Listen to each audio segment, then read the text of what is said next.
उखरिजत लिन्नास, अल्लाह ने तुम्हें इसलिए भेजा कि सारी दुनिया के लोगों की परेशानियों का हल निकाल। अल्लाह ने तुम्हें बोझ बनने के लिए नहीं, बोझ उठाने के लिए भेजा।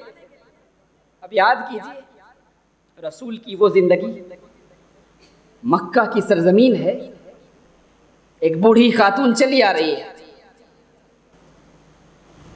उसके जिस्म से ज्यादा बड़ा बोझ उसके कांधों पर है, ऐसा लगता है कि गिर जाएगी। रसूलुल्लाह आगे बढ़े, आगे बढ़ को कहा, माँ ये जो बोझ है ना, इसे मुझे दे दो। अल्लाह के रसूल ने उसका बोझ अपने कांधे पर रखा। रास्ते में वो बड़बड़ाती रही कि बेटा, एक तुम कितने अच्छे आदमी हो और एक वो मोहम्मद है, लोगों के साथ फरेब करता है, लोगों को बहकाता है, लोगों में तफरीका डालता है। पूरे रास्ते वो कोसती रही, खामोश नहीं रही। रसूलुल्लाह कांधे पे उसका सामान लाते उसके घर तक पहुंच गए। जब उतारने लगे, उसने पूछा, बेटा जा रहे हो, बताओ तुम कौन हो, तुम्हारा नाम क्या है, तुम कितने अच्छे हो। और एक वो है, पूरे मक्के में बदनाम हो गया है अपने कैरेक्टर की वजह से, मक्के का बच्चा बच्चा उसे बुरा कहता है। और एक तुम हो कि एक बेसहारा का सहारा बन गए।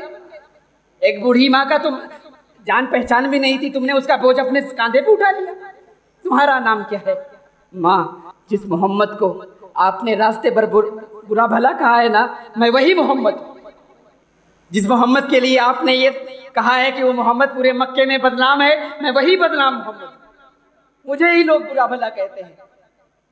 उखरिजत लिन्नास, दाई का काम क्या है? इस कान से अपनी बुराई सुनता है, इसी कान से अपनी बुराई सुनता है। एक बेबस बुढ़िया के जबान से सुनता है और उसी की खिदमत कर रहा है, और रास्ते में उसका बोझ उठा करके ले जा रहा है। रास्ते में नाम भी नहीं बताया, बेटा तुम ही मोहम्मद हो। सारी दुनिया गलत हो सकती है, लेकिन जिससे मेरा बोझ उठाया है वो गलत नहीं हो सकता। उखरिजत लिन्नास, तुम लोगों में प्यार बांटने के लिए आए, तुम लोगों में मोहब्बत बांटने के लिए आए।